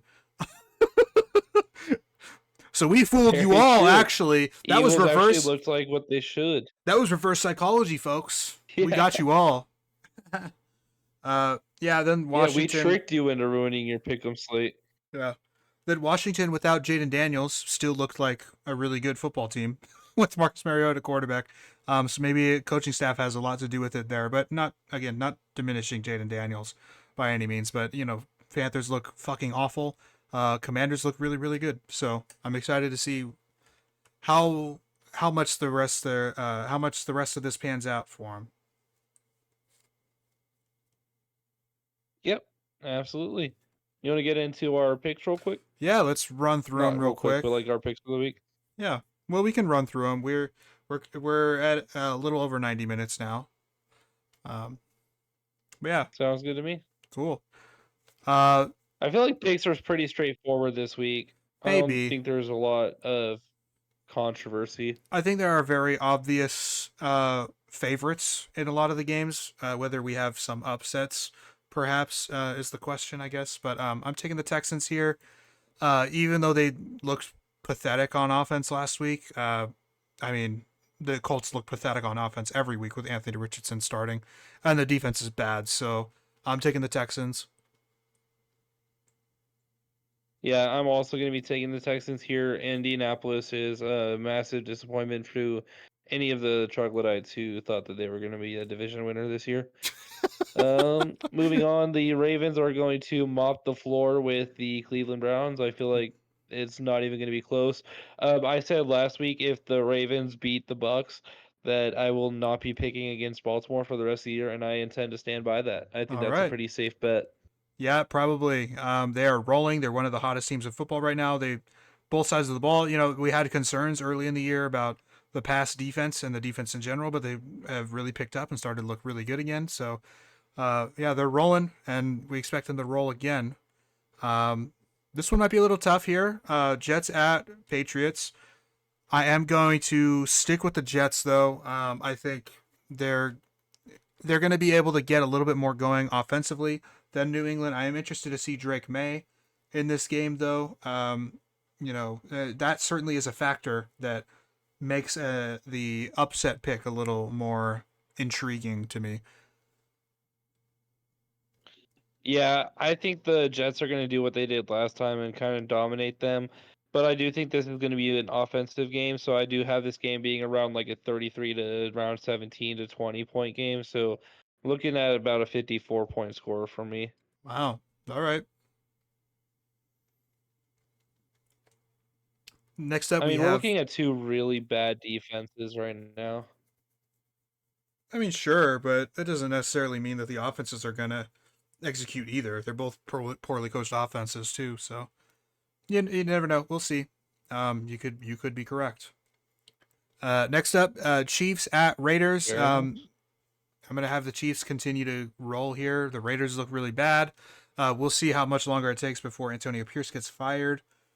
Because it's happening. Whether it's at the end of the season or it's somewhere in the middle here, it's happening. Yep, it's not even a discussion. They're gonna fire him, Mm-hmm. and they should. Yeah, Chiefs win by 100. It's like the fucking meme with the one dude. Chiefs football, they win by 50 fucking billion. Yeah. All Have you right. seen those clips? I've seen, yeah, the one that you're referencing. Yeah, it's pretty funny. Yeah. All right. Uh, Also a really obvious pick here, I think, anyways. I could Fuck the Jaguars. Give me the Packers. I could see the spoiler argument for this one because the Jaguars are coming off of a win, a pretty convincing win as well. Now doesn't change the fact that they're so poorly coached on both sides of the ball, but there's a spoiler aspect to it. But I'm still sticking with the Packers. I think it would be unwise to choose against them right now because they're really rolling. The defense is looking really really good. And Jordan Love, once like I said earlier, is starting to get the ball rolling too. Is starting to become more consistent. So Absolutely. I think that's the only right pick. And this is one where we're getting controversial here, but I'm going to go with the Cardinals to upset the Dolphins in their tour return game. I just don't think Tua's going to look good. I know he's coming back, and everyone's thinking that he's going to be revitalizing this offense, but at what point is his injuries going to affect his level of play to the point where he's just not going to be the same? uh I feel like we were already seeing that to an extent earlier in the year. He wasn't looking great, and so I just don't see him coming back from an injury like that and looking better than he did when he was healthy. that's that's fair, I suppose to say. The pushback I will give though is that even a mediocre Tua is light years better than what they've had the past few weeks. I mean, the quarterback play in Miami has just been fucking awful without Tua. And so now that they have Tua back, I think it does kind of revitalize the offense a little bit, even if he's not going to be the Tua Tagovailoa that we've seen in the last season and the season before, and even perhaps earlier this season. But he's at least going to be able to get the ball to the receivers. He's going to at least be able to make something happen. Where they've been so bereft of that in their offense. I mean, they have been a shit show to watch every single week, and it's because they're better off just putting a running back and just going wildcat every play, over the past few weeks. So I'm gonna take Miami there. I could obviously see a world where Arizona wins, but yeah, edge Miami. And that's totally fair. That's the pick that everyone should make. Um, Also, honestly, probably the easiest pick of the week coming up here. We have Lions hosting the second worst team in football. Give me the Lions. Yeah, Lions are gonna. Not even close. Yeah, I mean, nothing really to say outside of probably the ass beating of the week against the Titans. So tough break for the Titans, but all right. Yeah, they did not benefit from having to play the NFC North this year. Yeah. Next up, the Bills visiting the Seahawks. Seahawks coming off of an impressive win, but they also not been too great at home, in my opinion, this year. So I'm gonna lean Bills here. I think that they have a little bit more oomph on offense, maybe with maybe it's just the Josh Allen effect that's talking. They're getting James Cook back this week too. I just think that they could make the extra play, but I could also see them getting out coached as well, and that ends up resulting in the Seahawks win. Should be closer than maybe some people are expecting. Yeah, I think the Bills are going to look good in this game. Expect Dalton Kincaid to get fed the ball quite a bit in this game. All right. New Orleans Saints Spencer are. Rattler Go ahead. Spencer Rattler starting. This offense has no fucking ability to adapt because Jake Hayner looked way better than Rattler did, and for some reason we're still fucking starting Rattler. So, give me the Saints. Fuck me. That's all. Yeah. I don't envy your position of being a fan of the Saints here, and being and having to pick them. Obligation. Because I am picking the Chargers here. They now their performance on Monday night makes me more hesitant. Certainly, the fact that they couldn't put the ball in the end zone is one of those things. But the Saints just look completely out of sorts on both sides of the ball. I think the Chargers, who are better coached and have a better quarterback, can very, very quickly capitalize on that in this one. And they should be able to. Yeah. Next up, All right, here's the my eliminator pick for the week. all right. Actually, I don't even think I picked this team, but Oh, the Broncos are gonna shit all over the Panthers, and it won't be close. It'll be ugly. And that's with or without Bo Nix playing good, because for some fucking reason this team is stacking points even without him performing. It is my eliminator pick. well, Sorry. they're finally getting the run game going But too. You know, Javonte Williams feasted last week, which is and not even really feasted. He only had 6 carries on the ground, I think, but he was pretty useful in the receiving game. He's a couple touchdowns. So I expect them to continue to feed him the ball. I'm glad that he's getting like the respect he deserves in an offense, because I think he's a very talented player and just doesn't get the ball enough. So I expect him to get the ball quite a bit, especially when they're up and score in this one. Now I suppose there is an element of the Panthers here where Bryce Young is coming back. He's got this chip on his shoulder. You know, the only reason he's back is because Andy Dalton got in that car accident, I'm pretty sure, and so hopefully Andy Dalton is okay and his family.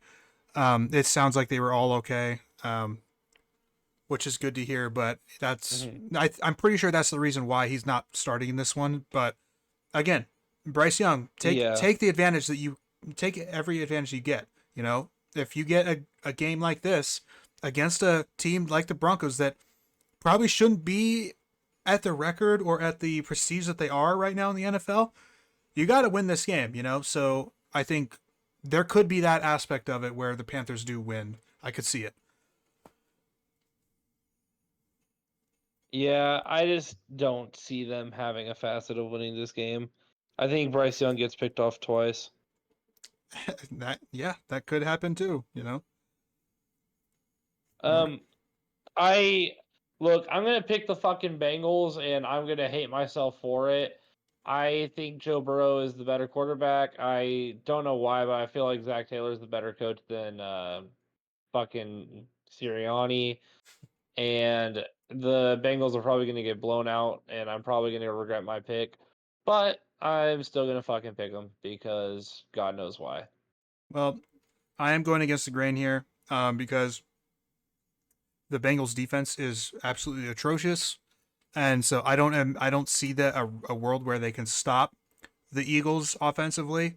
Even if Jalen Hurts is looking bad this year, I think all he really needs to do at this point is chuck it up to AJ Brown or hand it off to Saquon Barkley, and they're going to put points up on the board. You know, so and then even if the Bengals can keep up offensively, I don't think that their defense is going to create a stop. Like that defense is just atrocious for no reason really. It's supposed to be a good coach, it's supposed to be a good scheme, it's supposed to be a fairly good roster of players, but they are really bad. So I'm taking the Eagles. Supposed to be a great coach too. Yeah, I led with that. All right. Monday Night Football is between the lowly New York Giants and the highly, it's not really how you would say it, but the Pittsburgh Steelers. I'm taking the Steelers. Yeah, they looked fantastic last week on both sides of the ball, really. They can keep that rolling against the Giants, who have never looked worse this season. Yeah, this is going to be a pretty obvious win for the Steelers. They look really good on offense now that they actually have someone who could pass the ball. It's crazy that Russell Wilson is the best quarterback the Steelers have had in the last like 5 years almost, because Big Ben was that bad in 2020, Mm-hmm. and since then it's been even worse. So, congrats to Russell Wilson for changing the culture in Pittsburgh. The Giants' way of winning this game is by just absolutely forcing Malik Neighbors to go crazy, which isn't impossible. All right. Up next, we got on Thursday Night Football tomorrow night, the Vikings playing in Los Angeles against the Rams. Once again, this looks like maybe another typical Thursday Night Football game where the one team is just really, really bad. The other team is really good, and can exploit them all game. I don't really see an element of an upset here because the Rams are still super depleted, even if Cup plays.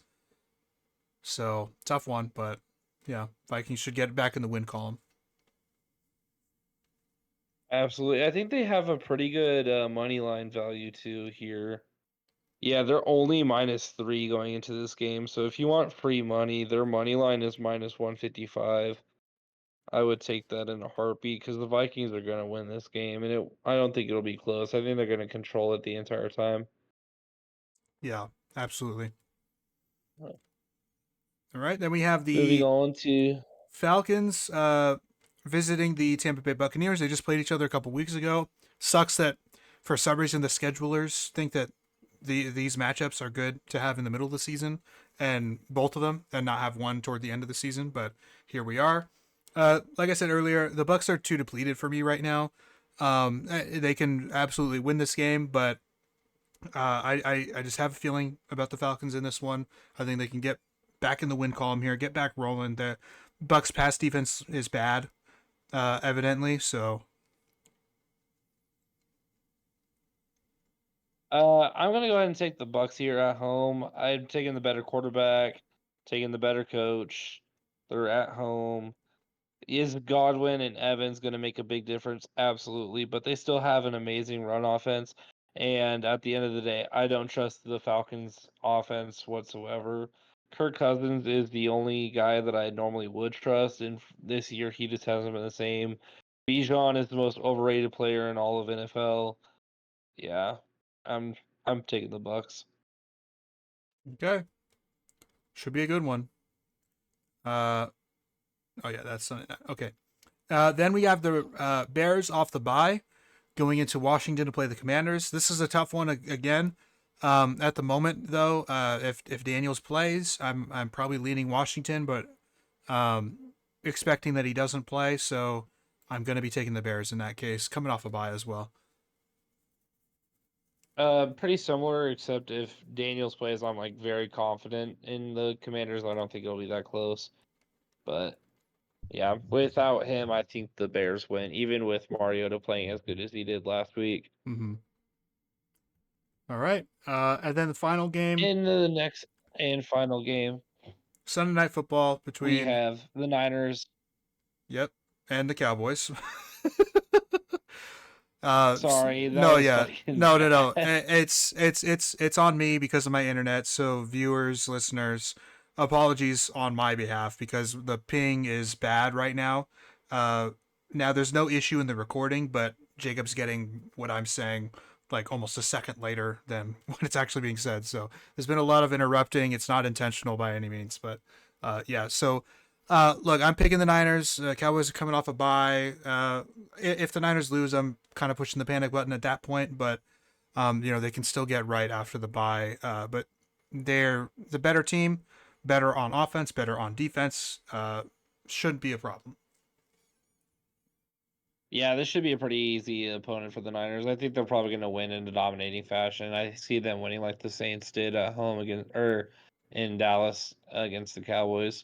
Oh, how much I would love that, man. Oh, just like last It's what year. they should do, dude. Yeah. Yeah, Alrighty, fuck the and Cowboys.